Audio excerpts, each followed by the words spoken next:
The air in the royal kitchens was thick and sickeningly sweet, a mix of stale wine and burnt sugar.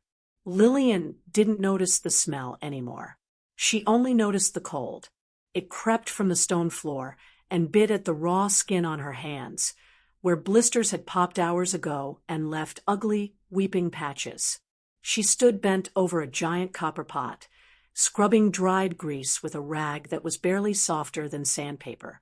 She had been working since the bell before dawn, and the moon was now a pale slice above the castle walls. For a palace maid, the day was endless, but the mockery was worse. Honestly, Lillian, a voice purred behind her, smooth and deadly. Must you always reek of failure? Lillian's shoulders stiffened. It was Valerie, the head maid, a woman with the sharp eyes of a hawk and the cold heart of a stone. Valerie held a silver platter up to the candlelight. It was perfectly clean, shining like a tiny moon. I finished that platter hours ago, ma'am, Lillian whispered, carefully wiping her hands on her apron, so as not to stain the metal again. Valerie tilted her head, her smile never reaching her eyes. Did you, now? Then explain this. She ran a long, manicured finger over the back rim of the platter and showed Lillian a tiny smudge, a spot no bigger than a grain of rice. Careless, filthy little insect. A gasp went through the few remaining maids. This wasn't just a mistake, it was an excuse for cruelty. Valerie tossed the platter onto Lillian's work counter.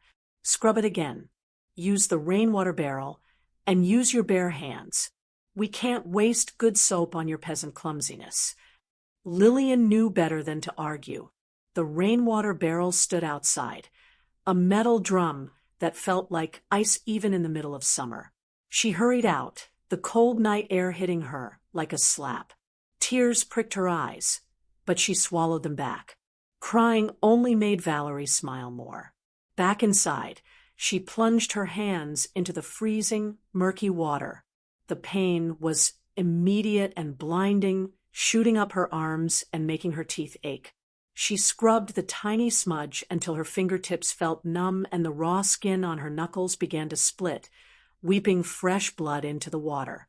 Don't cry, don't cry, don't cry, she repeated like a broken prayer. Just be invisible. Finally, the platter was done. She set it carefully aside and stumbled away from the kitchens, needing to find a clean cloth for her throbbing hands before she risked touching anything else. She cut through the long, shadowy main corridor, the one that ran past the most forbidden part of the castle, the private wing of the Alpha King Ryan. Usually, this hallway was empty, guarded only by silent shadows and the sense of immense, coiled power that seemed to leak from the thick stone walls. But tonight, it wasn't empty. Alpha King Ryan stood at the archway leading into his library. He was immense, a towering shadow even in the deep candlelight. His armor was off, replaced by a simple tunic that did nothing to hide the heavy muscle of his shoulders and chest. He looked like a statue carved from dark stone, his expression cold and distant as he stared into the dark hall. As Lillian approached, head bowed, clutching her torn apron to hide her bleeding hands, he turned his head slowly. And then his eyes, molten, predatory gold, snapped to hers. In that single, terrifying heartbeat, the world stopped. Ryan wasn't looking at the ceiling or the wall or through her. He was looking at her with an intensity that burned the shame right off her skin. He didn't see the dirty dress, the raw hands, or the bowed head. He saw cinnamon and mountain rain, a scent that slammed into him like a physical blow, overriding every political duty and every rule of nobility he had ever learned. His wolf, a beast he kept leashed with years of iron control, clawed at his ribs and roared into the silence. Mine. Lillian stumbled, certain she had committed a grave offense just by standing in his sight. She saw the shock in his golden eyes, the raw, primal recognition, but she immediately misinterpreted it. He saw the blood on my apron. He saw the stupid maid who was too clumsy to even clean properly. She ducked her head, whispered a choked, "Pardon me, Your Majesty," and fled down the corridor, her heart hammering a frantic, shameful rhythm against her ribs. Ryan watched her go, rigid as rock, his fists clenched so tightly his knuckles cracked. The scent of her fear was almost as strong as the scent of the mate bond, but the bond was undeniable. It was wrong. It was impossible. It was the lowest ranking, most mocked maid in the palace. She is covered in the scent of pain and shame, he thought, his internal wolf howling in protest. But she is the other half of my soul. He took one dangerous step forward, ready to follow the scent and drag her back, claiming her before the entire palace, but the ancient laws and his duty as king slammed the brakes on his instinct. He couldn't. Not yet. But the thought was too late. His control was already fractured. He had seen her, and his wolf had claimed her. The Alpha King, who was feared by enemies and respected by nobles, was now hopelessly bound to the silent, invisible girl everyone mocked. And she, in her shame, had run from him. He slammed his hand against the stone archway, the sound echoing through the empty hall like a gunshot. She will not be invisible much longer. Chapter 1. The morning after, the world hadn't ended, which felt like its own kind of betrayal to Lillian. She had expected fire, or at least a public whipping for daring to stand in the Alpha King Ryan's direct line of sight. Instead, there was only a chilling, heavy silence. She moved through the sprawling royal palace like a ghost made of shame. The memory of Ryan's molten gold eyes that had pierced through her dirty apron and her wounded hands, was a burning brand on the back of her mind. She told herself that what she saw in them wasn't recognition, but cold disgust. A king wouldn't look at a maid that way. A king couldn't. She had to be invisible, or she would be destroyed. But being invisible in the cramped, damp servants' quarters was impossible. The air was a stagnant soup of unwashed linen and petty grudges. Her fellow maids, led by the perpetually sneering Valerie, made sure Lillian's life remained miserable. They hid her tools, left the heaviest chores for her, and whispered loud enough for her to hear every cruel word about her scars and her pathetic quietness. Lillian simply endured, keeping her head down and her gaze fixed on the endless work. Work keeps you alive. Quiet keeps you safe. The current drama revolved around Lady Cordelia. She was the highest-ranking noblewoman in the pack and the person everyone, including the gossiping council elders, expected Ryan to choose as his Luna. The king had been politely but firmly avoiding a formal commitment, but the pressure was constant. Today, Cordelia was at the center of the morning's entertainment. Lillian was cleaning the tiles near the grand staircase when Cordelia swept in, flanked by two equally haughty noble ladies. Cordelia was beautiful in a sharp, glittering way, like expensive broken glass. She was holding a vibrant sapphire dress, a gift from a foreign court, but her face was twisted in distaste. "Take this wretched thing away." Cordelia's voice was high and loud enough to stop all conversation in the nearby halls. "It's cheap. The color. Honestly, it reminds me of, well, look." Cordelia paused, her calculating eyes finding Lillian bent over her bucket. She walked over, tapping the sapphire fabric with a long fingernail, and then glanced down at Lillian's own faded patched dress, which was a dull, washed-out blue. "It reminds me of dull servant rags. Too common," Cordelia declared, wrinkling her nose as if Lillian carried a stench. The two noble ladies burst into laughter, holding their hands over their mouths. Lillian felt her cheeks burn. It was a calculated public humiliation. Cordelia wanted to make it clear that Lillian was not just low, she was a stain that needed to be scrubbed out. Valerie materialized instantly, a predatory gleam in her eyes. "Lady Cordelia is correct. This one's mere presence contaminates fine goods. She grabbed the sapphire dress and threw it over Lillian's head, momentarily blinding her. Hold this, you witless thing, until the king's tailor can be found. And don't you dare crease it with your unwashed hands. Lillian struggled with the silken weight of the garment, her bandaged hands aching as she tried to manage the expensive fabric without touching it with her dirty apron. Every eye was on her, and the laughter felt like physical punches. She wanted the floor to open up and swallow her whole. Upstairs, in his private study, Ryan was meeting with his beta, a steadfast warrior named Jax. They were discussing border patrol, but Ryan hadn't heard a word. His mind was a battlefield, cinnamon and rain, shame and sorrow. The scent of his mate had clung to his chambers, a faint, maddening trace that his wolf devoured. He hadn't slept. He was a king. He needed strength, political stability, and a Luna from a noble house to solidify alliances. Cordelia, despite her demanding nature, was the logical choice. She was pure-blooded, powerful, and backed by the richest trading families. But every time he thought the name Cordelia, his internal wolf snarled in vicious rejection. The beast wanted the humble maid, the weak link, the girl everyone mocked.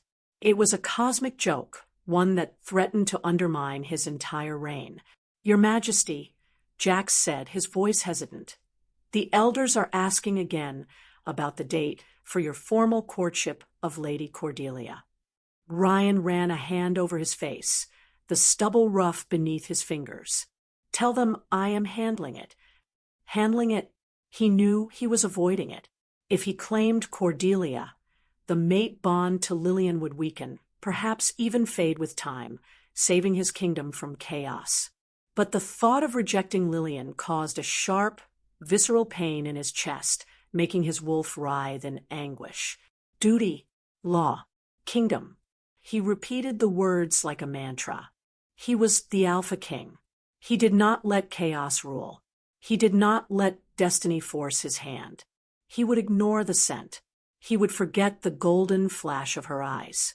He would choose the Luna, who served his pack best.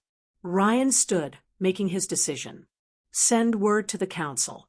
I will schedule the formal announcement of my intentions toward Cordelia by the end of the week." He walked to the window, staring out at the castle grounds. The moment he spoke the lie, a cold, empty feeling settled in his stomach, but his mind felt momentarily clear. He had chosen the crown over the mate. Just then, Lillian walked past the courtyard below, carrying a huge basket of clean linens toward the laundry house. She was alone, her head still bowed, the ridiculous sapphire fabric now folded over her arm. Suddenly, inexplicably, a low, guttural growl tore itself from Ryan's throat. It was not a conscious sound, but pure wolf, a protest against the betrayal he had just sealed. Jax flinched, recognizing the sound of a king losing control. Ryan's gold eyes flashed bright, locking onto the maid. He had to stop himself from smashing the window and howling her name. His decision was made, but his body was betraying him. His powerful alpha control was slipping, and the consequences of rejecting a fated bond were always catastrophic. How long until my wolf defies me completely? Chapter 2. The weight of the king's desperate, guttural growl followed Lillian everywhere. Though she hadn't consciously heard the sound, her wolf blood, thin and buried though it was, had felt the raw alpha command. Her body ached, not from work, but from a terrifying, subtle pull she didn't understand.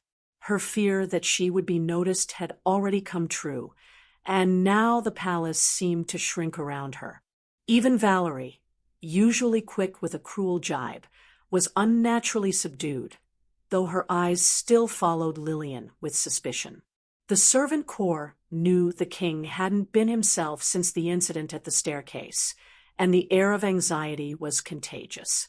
Everyone was whispering about the king's unstable temper, Lillian spent the morning scrubbing soot from the chimneys, a deliberate punishment from Valerie. When she finally returned to the main hall, her face was smudged, her dress even darker, and her mind was heavy with exhaustion. She hoped to slip unnoticed into the kitchen for a scrap of bread, but a quiet, sharp voice stopped her. "Maid Lillian, His Majesty requires your services." The speaker was Jax, the king's beta. Unlike the other nobles, Jax was silent and grim, with eyes that saw everything. He didn't mock Lillian, but he didn't offer kindness either. He was simply duty personified. Lillian's heart slammed against her ribs. "My services, Beta Jax? I am meant to be in the scullery now. His Majesty requires you to clean his private study. Now." Jax gave no explanation, just a cool, absolute order. The private study. It was known as the King's Refuge, rarely touched by anyone but Ryan himself. It was a place of high security and severe silence. Lillian was terrified. Was this the moment the king would punish her for contaminating his site? Was this where she would finally be executed for the sin of being his fated mate? Jax led her through a labyrinth of hushed hallways until they reached a heavy, carved oak door. He gave her a bucket with clean cloths and a special, unscented beeswax polish, a silent instruction that emphasized the importance of the task. Lillian pushed the door open and stepped inside. The study was vast, lit only by the last rays of the setting sun slanting through high, narrow windows. The air was dry, heavy with the scent of aged leather, ink, and something uniquely Ryan, a deep, wild smell of fir trees and cold iron. It was overwhelming and intoxicating. Alpha King Ryan was there. He wasn't at his desk, but standing by the wall, staring at a dark, oil-painted portrait of an ancient Alpha King. He didn't turn immediately, but Lillian felt the heat of his presence, coiled, tense, and dangerous. Lillian set the bucket down and curtsied low. "Why, Your Majesty? I am here to clean." "Clean," he echoed, his voice rough, as though he hadn't used it in hours. He still didn't look at her. Lillian went to work immediately, desperate to finish and escape. The room was immaculate, demanding only the most superficial dusting. She polished the dark wood of the enormous desk, her movements careful, almost clinical. Her hands still throbbed, and the deep fir scent made her dizzy. She noticed a high shelf filled with heavy, leather-bound books that looked valuable and old. She grabbed a small step stool and started reaching up, trying to wipe the dust from a heavy scroll tube. In her haste, and with her arms already weary, her foot slipped on the slick wood of the stool. A small, choked sound escaped her lips as the stool tipped backward. Lillian flailed, certain she was about to fall, crash the heavy scroll tube, and break something, her neck, the antique books, or the king's fragile control. But she didn't hit the ground. A powerful arm shot out, catching her around the waist with brutal speed. Ryan had moved from across the room in a single, silent stride. He held her suspended against his chest, her heart hammering wildly against his hard muscles. The sudden, intense physical contact was like a bolt of lightning. The fated mate bond, which had been a low hum, roared to life. Lillian inhaled the intoxicating scent of fir and iron, and a strange, dizzying feeling of rightness flooded her. For the first time in her life, she felt anchored. Ryan's breath hitched. He had planned this, forcing proximity to test his control, but he hadn't prepared for the sheer, agonizing intensity of the contact. His wolf was demanding a claim, a bite, a deep scent mark on her neck. It took every ounce of his legendary discipline to stop his teeth from elongating. His gold eyes finally snapped to hers, inches from her face. They were no longer molten, but liquid gold, fierce and searching, trying to find a reason, any reason, to reject her. "Be more careful, Maid," he snapped, his voice sharp and cold, pushing her roughly back to steady her on the floor. It was a mask, a desperate attempt to regain control. "Your clumsiness is unacceptable." Lillian, trembling and confused, could only curtsy. "I am terribly sorry, Your Majesty. I will replace whatever I broke." He ignored the apology. He just stood there, towering over her, his chest heaving with barely suppressed power. Then his eyes narrowed, and his voice dropped to a raw, deep rumble that seemed to come from the heart of his beast. It was not the king speaking, but the tormented Alpha. "Why does your scent fill this room, Lillian?" he demanded, the question accusatory and desperate. "Why does it linger in every place I seek quiet?" Lillian blinked, her mind frantically searching for a sensible answer. She couldn't admit her fear, so she stammered the only truth she could think of. I used the special polish you require, Your Majesty. I believe it might have a slight pine oil base, perhaps." Ryan's eyes closed briefly, a muscle ticking violently in his sharp jaw. He knew she was lying, or perhaps just unaware. Her scent wasn't a product of soap. It was the mark of destiny. It was her. He took a slow step back, putting distance between them, a desperate effort to cut the overwhelming connection. "Finish the high shelf, then leave." His voice was suddenly remote, colder than the freezing rain barrel. "And do not enter this room again, without my direct command." Lillian curtsied quickly, relief washing over her. He was angry, yes, but she was alive. She climbed the stool, her limbs shaking, and finished the dusting in a silent blur. As she reached the door, she risked one last look. Ryan was standing exactly where she left him, his back to her, his immense shoulders rigid. He looked less like a powerful king and more like a man shackled by an unbearable, unseen weight. Lillian realized the truth then. The king was not untouchable. He was suffering because of her. And tomorrow, the entire kingdom expected him to publicly choose another. She stepped into the hallway, pulling the door shut behind her, but before the latch clicked, she heard it, a sound of deep frustration and pain, the sound of a strong man losing his internal war. It was the crack of the crystal goblet he had just crushed in his own hand. Chapter 3. Lillian woke the next morning with the sickening certainty that she was marked. It was not a physical mark, but the heavy knowledge that the Alpha King knew who she was, even if he pretended not to. Her hands ached from cleaning, but her soul ached from the impossible connection that was now an undeniable fact. She had to focus on the day's work, preparing the grand pack hall for the evening's noble banquet. This was a massive undertaking, and it was the perfect stage for the nobility to display their arrogance. Lillian was carefully polishing the enormous, antique silver centerpiece when a shadow fell over her. Cordelia had arrived early, dressed in a sweeping emerald gown that seemed to absorb all the light. She was not alone. Valerie stood nearby, holding Cordelia's fur cloak. "Look at her," Cordelia sneered, loud enough for the guards stationed outside to hear. "Still pawing at the king's property. Tell me, Maid, do you think working close to the crown's treasures will somehow rub off on you? Do you think you'll suddenly stop smelling of ash and poor living?" Lillian kept her eyes lowered, concentrating on the silver. "Be invisible. Do not react." Cordelia stepped closer, her tone dropping to a sharp, cruel whisper. "You know, my family has influence with the council. I heard how your parents died. Worthless peasants who couldn't pay their taxes. They stole from the kingdom and left you here to pay the debt with your sweat. The king will never choose a thief's daughter." The words struck Lillian with shocking force. Her parents' memory was the one quiet thing she clung to. Cordelia's lie, that they were thieves, was a vicious spike to the heart. Lillian gasped, her breath catching in her throat. Her concentration snapped.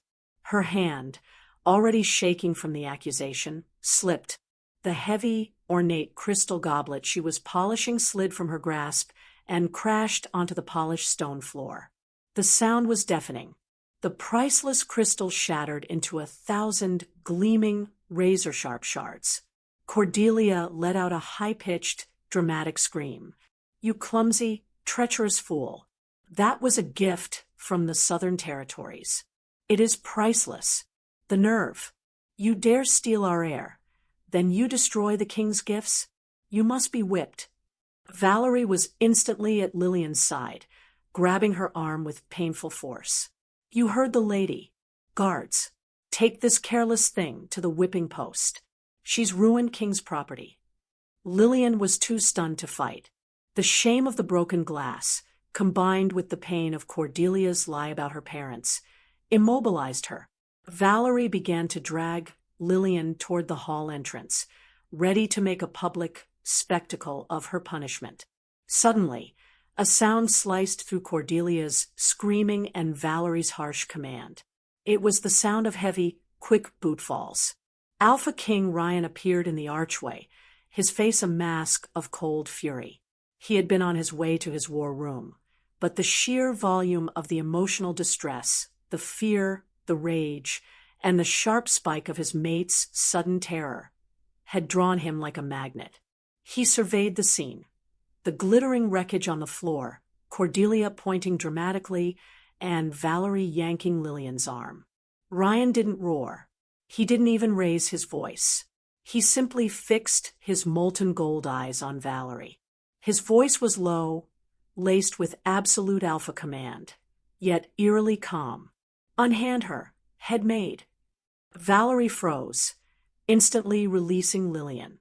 The alpha command was a physical wall she could not cross. Cordelia was furious that her dramatic moment had been stolen. "Your Majesty, this thing destroyed a priceless heirloom. She deserves to be punished immediately. It is the law." Ryan ignored Cordelia entirely. He walked past the noble woman without glancing at her, stopping beside Lillian. He looked down, not at the broken glass, but at Lillian's tear-filled eyes. He didn't touch her, but his presence was a shield, radiating dangerous protection. He looked up at Cordelia, his expression murderous. "Lady Cordelia, the hall is not prepared for the banquet. Your presence is premature. Leave." Cordelia sputtered, unused to such blunt dismissal, but she dared not challenge the king when his wolf was so close to the surface. She swept out, dragging the defeated Valerie with her, leaving Lillian alone with the king among the sparkling debris. Ryan bent down, picking up a shard of the broken goblet. He looked at it, then at Lillian's hands. "You did not break this," he stated, his voice quiet. "She broke you." Before Lillian could process this shocking secret, the king knew Cordelia was lying. He straightened and gave a sharp, quiet order to a passing guard. "Send the castle medic to treat Maid Lillian's hands and check for glass." He looked back at Lillian, his gaze intense. "And tomorrow, Maid, you will report to the Royal Library. I have a new assignment for you, one where your clumsiness will not be tested by fragile objects." Lillian, shaken by his protection and the revelation that he saw through Cordelia's cruelty, could only whisper, "Yes, Your Majesty." She watched him stride away, the full, raw power of his protection leaving her exposed again. He had publicly defended her, the despised maid, and now he was pulling her closer, putting her in his most sacred spaces. He knew she was his maid. He knew she was constantly humiliated. And now he was inviting her into his world, directly defying the entire council and all tradition. But why? Lillian looked at the mess of broken glass. The king had saved her from a public beating, but he had just placed her in the path of a much greater, deadlier danger. Chapter 4. The king's sudden, fierce protection was not a comfort. It was a death sentence. To the court, Lillian was no longer merely a clumsy maid. She was the object of the king's scandalous attention. That put a target on her back, a target that Cordelia and the Traditionalist Council would be eager to hit. Lillian realized what she had to do. If she stayed, she would destroy the king's credibility and cause the civil war the council feared. Her quiet life was gone, but she could still save her king's reign by removing the problem. Herself. She spent the day in a blur of fake normalcy. As night fell, she packed the few meager belongings she owned: a small faded shawl, a crust of hard bread, and a smooth gray stone her mother had given her. Just after midnight, the moon was a silver scythe hanging low over the highest castle turret. Lillian crept through the winding servant passages. She avoided the main walls, finding an old, crumbling maintenance tunnel near the stable yard, a path only a seasoned, invisible maid would know. She slipped through the tunnel's narrow exit and into the quiet forest surrounding the castle grounds. She didn't run. She walked, fast and silently, deeper into the dark embrace of the trees. Every footfall was a step away from her shame and a step toward an uncertain freedom. She felt a sickening, hollow ache in her chest, the pain of severing the only place she had ever known. Inside the palace, the effect of her flight was immediate and devastating. Alpha King Ryan was reviewing military reports when the scent hit him, the sudden, sharp absence of cinnamon and mountain rain. The lack of the scent was more agonizing than its presence. His fated mate was gone, his control shattered like the crystal goblet he'd crushed the night before. His mind flooded with terrifying images: Lillian lost, hurt, or captured by his enemies. Jax. Ryan roared, leaping to his feet, the desk crashing backward. The maid Lillian. Where is she? Jax, the beta, rushed in, shocked by the primal panic in his alpha's voice. They searched her quarters, finding the empty, telltale space where her few items should have been. Ryan didn't waste another second. He needed to find her now, before the sun rose and the council realized the gravity of his distraction. He burst out of his chambers and into the forest, shifting mid-stride. Bone cracked, fur surged, and the massive black wolf landed with a low, earth-shaking thud. This was not the king. This was the untamed alpha, driven solely by instinct and the agonizing pull of the bond. The beast ran, a terrifying shadow blurring through the moonlit trees, following the fragile, faint scent trail of his mate. It took him less than an hour. He found her in a small clearing illuminated by a pool of brilliant moonlight. Lillian had finally stopped, huddled beneath the gnarled roots of an ancient oak, sobbing quietly into her hands. The alpha wolf didn't growl or threaten. He simply stopped, his massive black form looming over her. He nudged her gently with his wet, cold nose, a sound of deep, mournful distress rumbling in his chest. Lillian looked up, her tears catching the moonlight, and saw the terrifying, magnificent creature. She recognized the molten gold eyes, now wilder and more intense. Fear and a strange, powerful love warred within her. The wolf stepped back into the deepest shadow and transformed. Ryan stood before her, immense and completely naked in the cold night air, his golden eyes blazing with raw fury and absolute desperation. "Where are you going, Lillian?" he demanded, his voice a guttural, desperate question. Lillian scrambled to her feet, hugging her shawl close. "I am leaving, Your Majesty. I must. I am an invisible maid, nothing more. I will cause a schism in your kingdom. I am not worthy of your attention, and I will not be your weakness." Ryan grabbed her chin, his large hand gentle yet absolute, forcing her to look up. "Do not speak that lie again." He leaned close, his breath warm on her skin. "My wolf demands strength, Lillian. It demands honesty and truth. You are not weak. You were only underestimated. You are the only person who does not bow to me out of fear. You are the only one who cleans the shame from my walls and speaks the truth with her eyes. He released her, his gaze intense. I am bound by tradition, but my wolf knows no law but yours. You are mine to protect. Before the shocking declaration could settle, before the king could lean in and claim her properly, a twig snapped sharply in the nearby darkness. The sound was too loud, too deliberate to be an animal. Ryan's head snapped up, his gold eyes instantly turning predatory. He pulled Lillian behind his massive body, shielding her from the unseen observer. Someone had followed them. Someone knew their secret. Chapter 5. The sound of the snapped twig galvanized Ryan. He was no longer the conflicted king, but a pure predator. He spun, pulling a trembling Lillian tighter against the rock-solid wall of his back. Stay absolutely still, he commanded, his voice a low, vibrating growl that settled deep in Lillian's bones. He searched the tree line, his eyes blazing gold, piercing the shadows. He could smell the lingering scent of damp earth and moss, but the scent of the observer, human or wolf, was already gone. They had been seen, their private, forbidden moment witnessed. The king and the lowliest maid, together in the moonlight. It's too late to run, Ryan muttered, scooping Lillian into his arms. He carried her easily, holding her tightly against his chest, her heart drumming against his skin. We faced them from the stronghold. He moved with terrifying speed back toward the castle.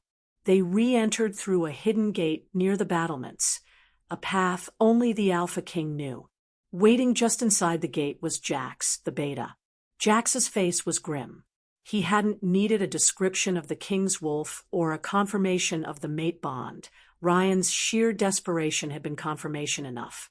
Your Majesty, Jax said quietly, his eyes focused strictly on the stones near Ryan's feet. The council is already stirring. Lady Cordelia is demanding an explanation for your sudden absence. Taking the maid back to her quarters would be unwise, but necessary for control. Ryan stopped before his beta. He looked down at Lillian, who was hiding her face in his neck, seeking shelter from the political storm that was about to break. Control is irrelevant when destiny has spoken, Ryan said, his voice flat with finality. He ignored Jax's advice entirely. She stays with me, in my private chambers. No one is to know she is there. Jax said nothing, but his tight jaw and the slight, involuntary shift in his posture spoke volumes. This is a catastrophic choice. Ryan carried Lillian through his inner wing, past the massive oak door of the study, and into his personal rooms. The space was austere, dark wood, heavy furs, and a huge bed that dominated the chamber. It smelled intensely of fur and cold iron. He gently set Lillian down on the edge of the bed. She finally looked up, her expression a mix of awe and terror. She was in the king's bedchamber, a maid whose hands were still rough with the soot from yesterday's chimneys. Your hands, Ryan said, his voice losing its alpha edge and becoming something raw and concerned. He went to a chest, pulled out fine linen, and retrieved a small, carved box containing a fragrant, healing salve. He returned to the bed and knelt before her, taking her raw, injured hands into his strong ones. Lillian watched in silent disbelief as the feared Alpha King carefully tended to her wounds, smoothing the cool salve over the broken skin and wrapping them in the soft, clean linen. The touch was agonizingly tender, a stark contrast to the rough demands of the palace. They torment you, Ryan murmured, not as a question but as a statement of fact, his eyes focused on the faint white lines on her knuckles. Lillian nodded once, unable to speak past the lump in her throat. She looked at him, truly seeing him for the first time. Not the Alpha King, but the lonely man struggling to bear the weight of his inherited power. She saw the tension etched around his golden eyes, the weariness that no crown could hide. He finished bandaging her hands and looked up, his gaze locking with hers. The formality was gone. The council will demand my head, Ryan stated, his voice low. They demand a noble Luna to secure our borders and our coffers. If I claim you publicly, they will use your status to start a war. Lillian pulled her hands away, feeling the heavy cost of the bond. Then you must send me away now, before the sun rises. I will go far. You can marry Cordelia and save your kingdom. Ryan's eyes blazed with pain and rejection. Don't you understand yet? I cannot. My wolf will destroy me from the inside if I deny this bond for politics. It is demanding its anchor. It is demanding you. He reached out, cupping her cheek with his palm. You are not my weakness, Lillian. You are the only truth I have left. I brought you here because I will not have you shamed again, and I will not have you harmed. He was confessing his failure, his vulnerability, and his love all at once, chaining himself to her despite the danger. Lillian felt a surge of courage. She was the maid everyone mocked, but to this powerful, feared man, she was everything. Just as Lillian reached up, ready to lean into his confession, a loud, heavy knock struck the door. Your Majesty. The voice was Jack's, and it was tight with urgency. Elder Dominic has arrived early. He demands to speak with you about the events of the evening. He is bringing guards. Ryan froze, the tension instantly returning, radiating off him like heat. The council was already here. They couldn't know Lillian was in his room. If they found her, the war would begin immediately. He pulled Lillian off the bed, his face grim. The time for fighting is later. The time for hiding is now. Chapter 6. Ryan didn't hesitate. As Jax announced the arrival of Elder Dominic, Ryan dragged Lillian off the bed and toward a dark, floor-to-ceiling tapestry near the fireplace. Behind it was a hidden recess, a small space used for emergency documents. Stay here. Do not make a sound, Ryan whispered, his golden eyes intense with command. He pushed her into the cramped, dust-filled space and dropped the heavy tapestry back into place, plunging Lillian into suffocating darkness. She heard the soft click of a lock and then the heavy thud of the door opening. Lillian stood rigid, listening to the muffled voices. Elder Dominic, the council's mouthpiece, sounded cold and unforgiving. Your Majesty, where were you? Dominic demanded. You abandoned your duties for hours. We received alarming reports of a security breach involving a servant girl. I was securing the perimeter. Ryan's voice was sharp, masking his fear. I found evidence that my privacy was compromised. I advise you to check your sources. Elder, before you spread libel about my staff. The confrontation lasted minutes, tense and controlled, but Lillian knew the damage was done. Dominic didn't find her, but he knew enough to act. The next morning, the whispers had done their job. They weren't just rumors anymore. They were poison. Cordelia had twisted the story. Lillian had snuck into the king's rooms to steal state secrets, and Ryan, in his naivety, had almost been compromised. Lillian had been reassigned to the royal laundry, far from the library, but the peace didn't last. Mid-afternoon, Jax appeared at the laundry house with a formal scroll. The council demands your immediate presence, Lillian. You are summoned to the Grand Pack Hall for the assembly. Lillian's stomach plummeted. This was the trial. This was the moment they would force Ryan to deny the bond by destroying her in public. She walked into the immense hall feeling like a sacrifice.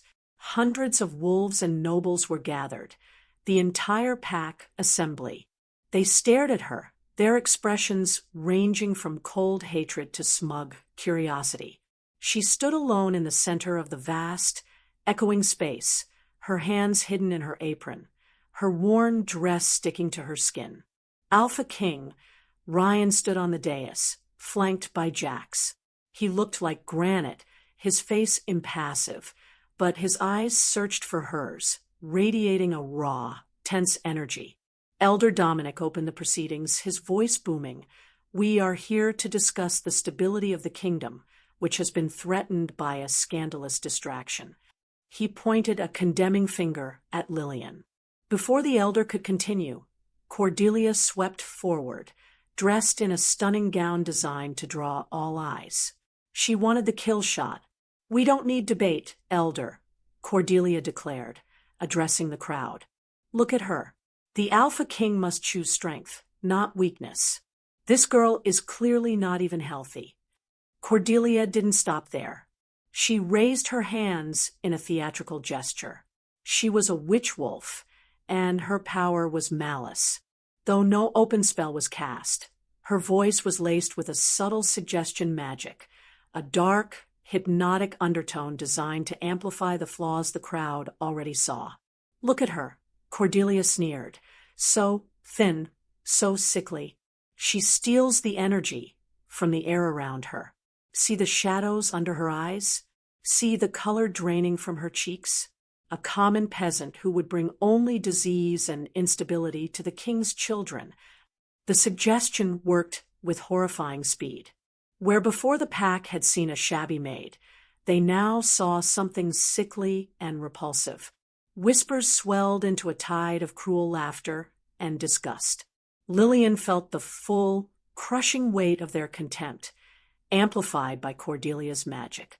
She truly felt the color drain from her face, her knees almost buckling. "I am not worthy. I am weak. They are right." The mockery was agonizing. It wasn't just the words. It was the rejection of the entire pack, shattering the frail sense of self-worth Ryan had started to build in her. Cordelia smiled, triumphant. "Expel her now, Your Majesty, before she contaminates us all." Lillian stood frozen, her eyes tightly shut, enduring the onslaught, ready to be condemned. She felt the tears well up, the shame burning hotter than any fever. But above the rising tide of contempt, Lillian heard a low sound, a sound that cut through the noise, silencing the nearest wolves immediately. It wasn't human. It was a deep, chest-rattling sound of sheer, unbridled fury. Ryan had finally broken. His body began to visibly shift, his muscles coiling and swelling beneath his ceremonial tunic. His eyes, fixed on Cordelia, were a blinding, violent gold. He took one heavy step off the dais. The alpha snarl was coming. He was about to destroy the assembly for daring to hurt his mate. Chapter 7. The silence that followed was worse than the mockery. It was a terrifying, heavy void caused by the sheer, unbridled rage radiating from the Alpha King Ryan. The sound that tore from his throat was not a word, but a primal, chest-rattling alpha snarl. It was a sound of such absolute power and fury that every single person in the Grand Pack Hall, from the newest servant to the oldest noble, was instantly paralyzed. The ground seemed to vibrate. Cordelia's triumphant smile dissolved into sheer terror, and she stumbled backward, her spell-laced voice choked in her throat. Ryan was barely human. His tunic stretched across his shoulders as his muscles swelled, his bones audibly cracking in the early stages of a full shift. His gold eyes blazed with incandescent, protective violence, fixed entirely on the people who had dared to bring pain to his mate. He was poised to rip the entire assembly apart. Lillian, who had been on the verge of collapsing from shame, felt the snarl not as a threat, but as a burning shield. The rage was not directed at her. It was for her. It was the most powerful, absolute protection she had ever known. He held the shift for one unbearable second, letting his pure wolf power wash over the trembling pack. Then, with a gasp of effort, Ryan forced his human form to hold, regaining just enough control to act. He strode off the dais, moving like a predator through the frozen crowd. He didn't look at the elders or Cordelia or the shocked guards. He walked directly to Lillian, stopping before her amidst the silence. He reached out and took her hand, the raw, bandaged hand of the maid. He lifted her hand high, forcing every eye in the room to look at her worn skin and humble stature. His voice was a thunder that shook the rafters, still rough and primal from the near shift. "You will look upon the woman who holds my soul." Ryan thundered, his command absolute. "Lillian is my fated mate. She is my Luna." Gasps swept through the hall. This was the public claim, direct, defiant, and irreversible. He had chosen destiny over diplomacy. Ryan glared at Cordelia, whose face was pale with defeat. He swept his terrifying gaze over the entire assembly, fixing them with the raw power of his alpha command. "The bond of the fated mate is the highest law of this kingdom. It is older than your scrolls, elder, and stronger than your silver coins, lady," he roared. "I will not suffer your whispers, your cruelty, or your lies against her." He squeezed Lillian's hand, anchoring his human self to her quiet strength. "Hear my command, Pack." Ryan's voice was final, vibrating with the threat of war. "Harm this woman with word or deed, attempt to shame her, or cause her even a moment of distress, and you will face the full, destructive wrath of this kingdom and its alpha king. She is mine to protect." Lillian stood taller, finally realizing the depth of the sacrifice he had just made. He had not only claimed her, the mocked maid, but he had threatened his entire power structure for her.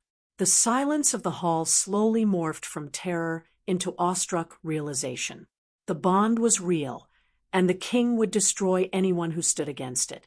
Cordelia, though defeated in the moment, quickly regained a sliver of her malicious control. She knew this was not the end.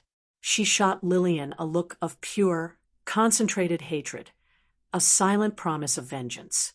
But before the pack could react further, Elder Dominic stepped forward, his face pale with fury and tradition. He could not let the king's emotion dissolve centuries of law. "Your Majesty," Dominic called out, his voice sharp and steady, challenging the king's command. "A passionate claim does not equal a stable reign. The council demands trial by succession. We will not accept a commoner Luna unless her blood can withstand the true, ancient test of power." Ryan turned, his gold eyes narrowing to slits.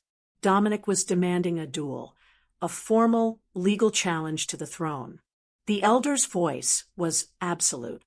"You will renounce the maid, or you will fight for your crown before the pack." Chapter 8. The air in the palace felt sharp enough to draw blood.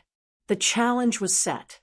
Elder Dominic had invoked the trial by succession, meaning Alpha King Ryan would have to fight for his right to choose Lillian. This was not just a legal battle, it was a battle to the death, or at least to submission. In the immediate aftermath of the claim, Ryan had whisked Lillian away, ignoring the furious calls of the council. He kept her sequestered in his inner wing, heavily guarded by jacks and a few loyal wolves. Lillian was still doing simple tasks, trying to maintain some semblance of routine, but she now moved under the protection of the fierce Alpha King. "They cannot touch you here," Ryan promised, his face grim as he sharpened his battle axe. He was preparing for a brutal fight, and the tension was a constant, heavy weight in the room. Lillian, however, knew the fight was not just physical. Cordelia was defeated but not broken, and she was already scrambling to find a final permanent way to remove the commoner pollution. Lillian left the private chambers for a moment to fetch a newly delivered basket of sewing supplies, which she often used to mend the king's simple tunics. She was gone less than 5 minutes, but as she returned to the hallway, a slight flicker of movement caught her eye. She saw a low-ranking noblewoman, a known friend of Cordelia, scurry away from the corner near Ryan's door. Lillian stopped, her heart beating fast. The basket was sitting exactly where she had left it, but something was wrong. Her inner sense, honed by years of watching and listening in the shadows, screamed a warning. She pushed the basket through the door and immediately closed and locked it. Ryan was still focused on his weapon, his back to her. Lillian went straight to the basket. She plunged her hands into the soft threads and fabric, feeling around with purpose.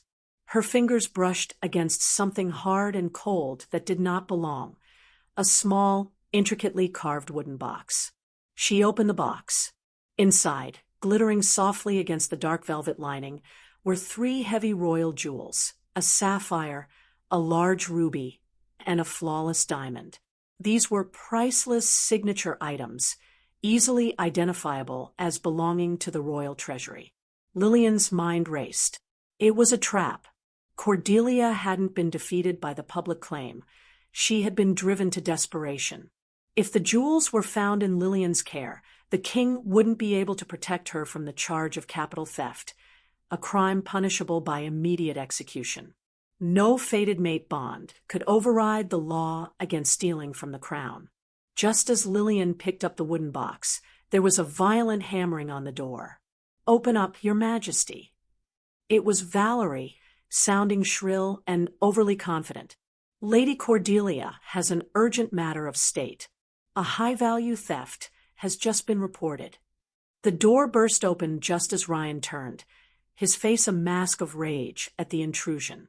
Cordelia swept in, followed by Valerie and 2 burly palace guards. Cordelia's eyes fixed instantly on Lillian, who was standing by the basket, the wooden box hidden in the folds of her apron. "There she is," Cordelia cried, pointing a frantic finger at Lillian. "She has been sneaking and stealing, Your Majesty. I demand you search that maid's cleaning basket. She is a common thief, just like her parents." The guards stepped forward, ready to seize Lillian. But Lillian didn't run. She didn't cry. This was her moment to prove her worth. She stepped out from behind the basket, her spine straight, her eyes clear and unwavering as they met Cordelia's triumphant gaze. This was the maid turned Luna, fueled by quiet resolve. "You are right, Lady Cordelia," Lillian said, her voice surprisingly steady, echoing in the tension. "A theft has occurred." She held out her hand, not holding the apron, but the small wooden box. "And I found the stolen items." Ryan watched, astonished. Lillian didn't look terrified. She looked powerful. She opened the box, revealing the shimmering jewels to the shock of the guards and the horror on Cordelia's face. "I was away from my supplies for only 5 minutes," Lillian explained, looking directly at Ryan, but speaking so all could hear. "And I saw one of Lady Cordelia's close allies running from the spot.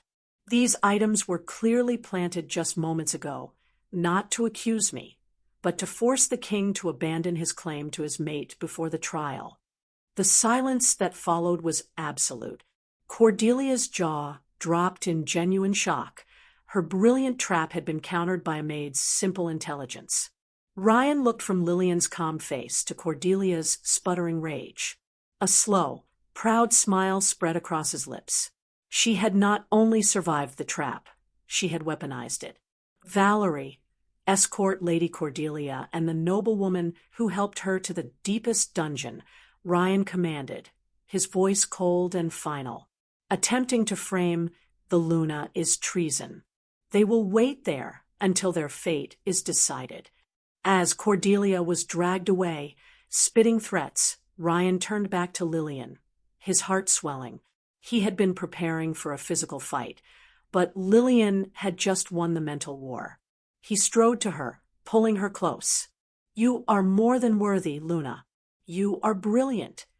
But the celebration was cut short by a grim reminder. "I defeated Cordelia." "Ryan," Lillian whispered into his chest. "But what about the trial? What is the ancient test Dominic spoke of?" Ryan's face darkened, the gold in his eyes cooling to hard, dangerous amber. He released her, running a hand through his hair.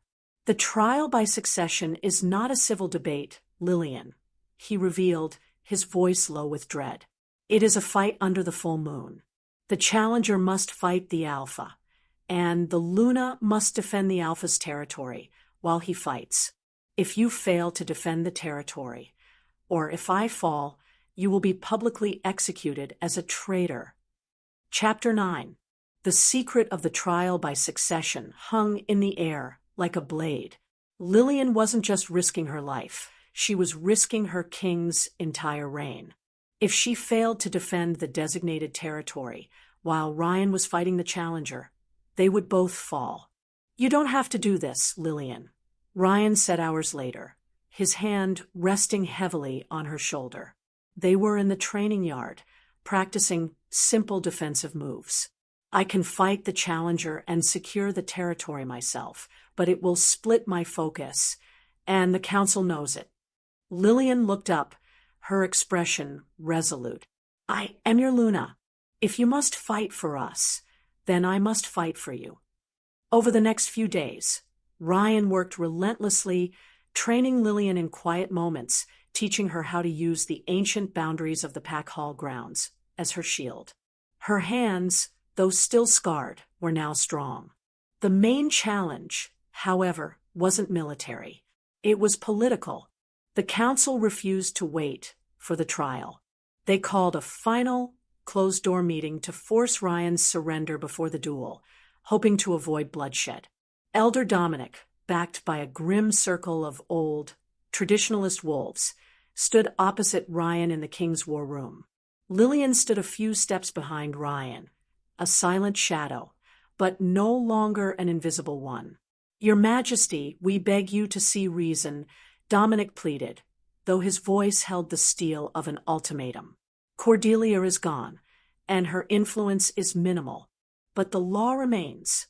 You cannot force the kingdom to accept a commoner Luna with no training, no noble blood, and no demonstrable power.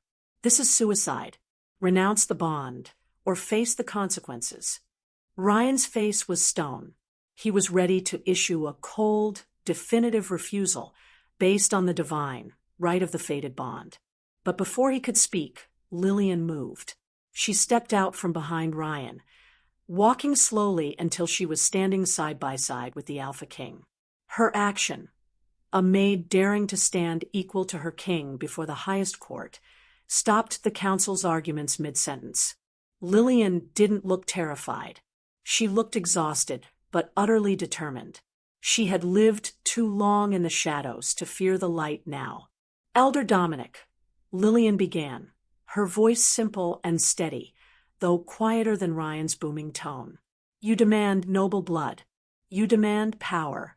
But tell me, do any of you know what it is like for a child to go hungry in the lower villages?" She swept her gaze across the shocked faces of the elders. "Do any of you know the bitter cold of the stone floors in winter? Do you know the shame of being invisible, of having no voice, of being told you are worthless?"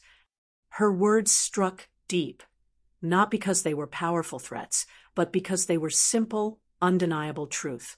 "You demand a Luna who has power," Lillian continued, her voice gaining strength. "I tell you that the best queen is the one who knows her people's suffering. I have lived on the cold floors you ignore. I know what our people truly need."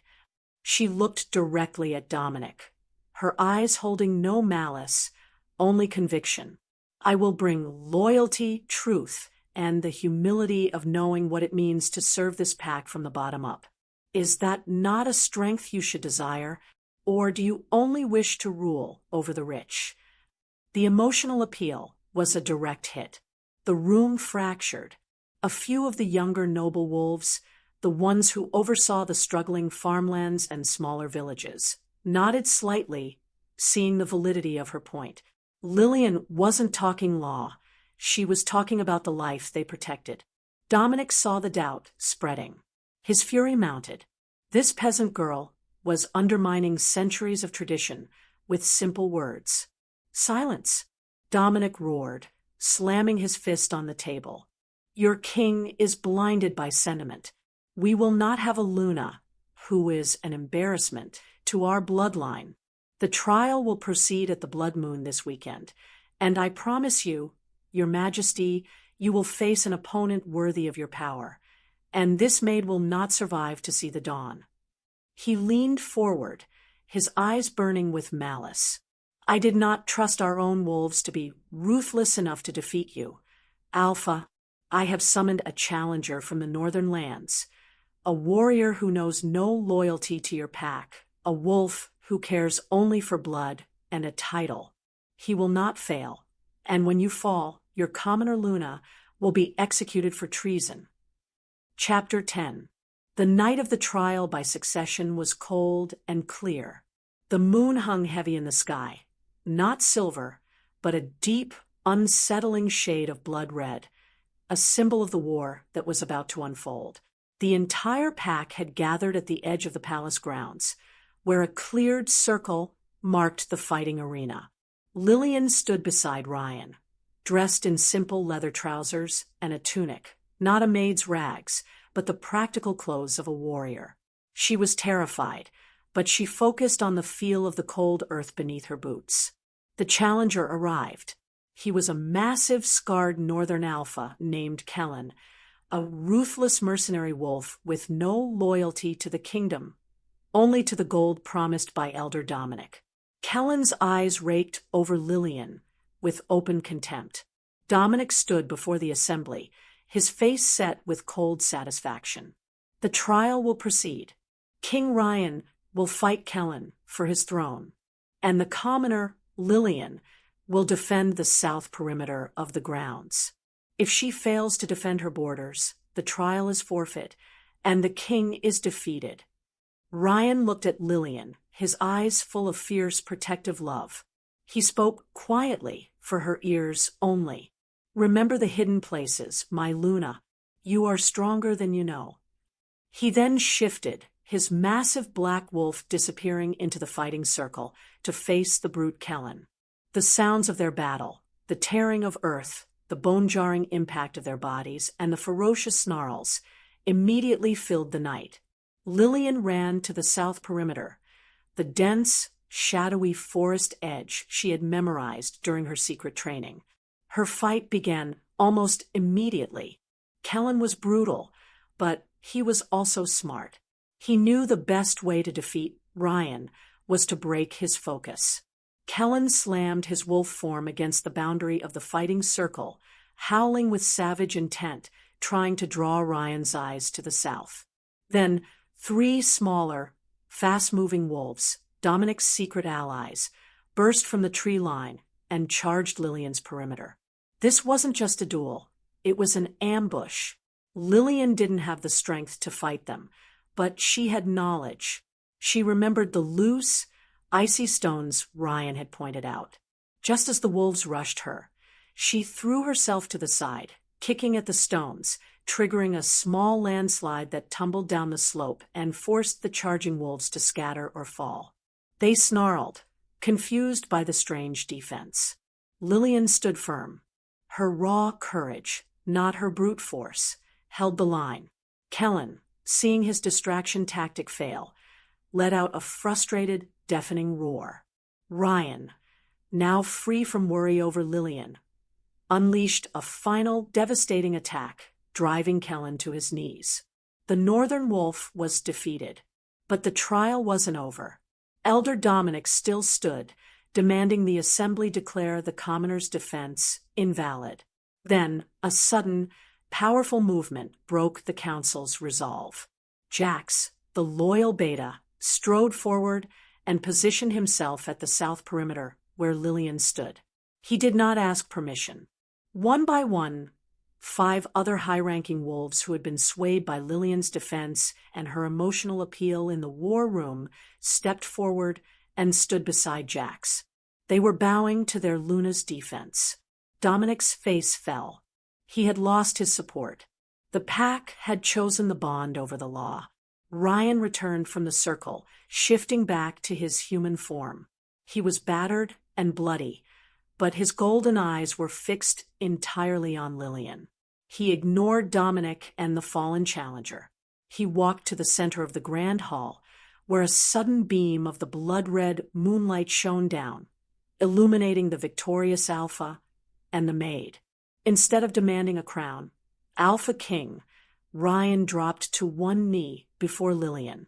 It was the deepest gesture of respect, love, and partnership. The entire assembly gasped. He reached out, taking her hands, the hands that had scrubbed the castle clean, the hands that were now forever bandaged and scarred, but true. "Lillian, my strength, my anchor, my light," he said, his voice husky with love and exhaustion. "You fought for us and for the soul of this kingdom.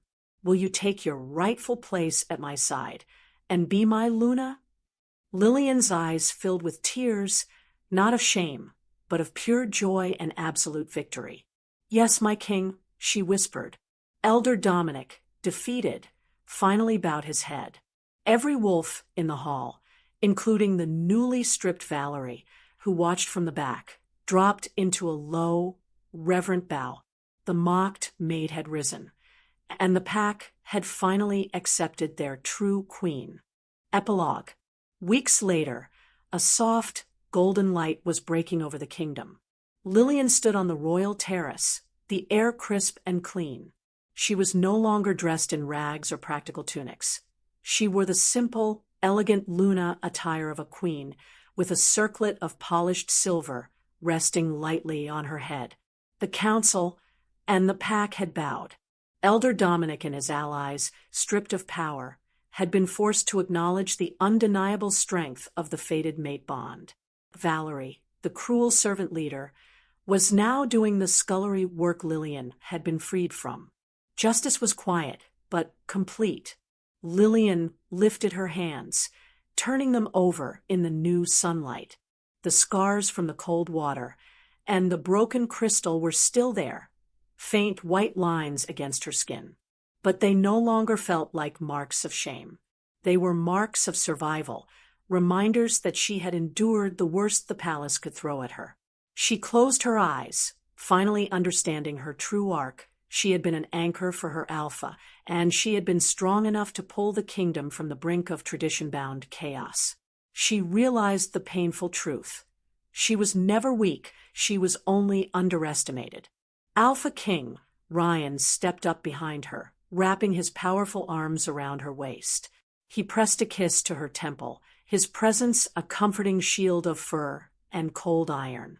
The mate bond hummed between them, steady and true, no longer a source of conflict, but a deep, permanent sense of peace. "You look exactly where you belong," Ryan murmured into her hair. "The light of the new day favors its true Luna." Lillian leaned back into his strength. "I still can't believe they all bowed. Even Dominic." Ryan chuckled, a deep, satisfied sound. They saw the impossible courage of the woman who held her ground against the entire kingdom. "They saw you win the war without drawing a blade, my love. You won their hearts first." Lillian reached up, covering his hand with her own. "And you risked everything to claim a maid. You are more than a king, Ryan. You are home." He squeezed her tightly, savoring the final, peaceful moment. The mocked maid was now the kingdom's strongest queen. That's the incredible journey of Lillian and Alpha King Ryan. We've taken her from being the silent servant everyone despised to the powerful Luna who saved her king's reign. What do you think was the most emotional part of the story? Was it Ryan's powerful public claim, or Lillian's quiet moment of strength when she exposed Cordelia's trap? Let me know in the comments below. And if you were absolutely hooked by this story, make sure you subscribe to my channel and hit that notification bell so you don't miss my next thrilling paranormal romance I'll be sharing here.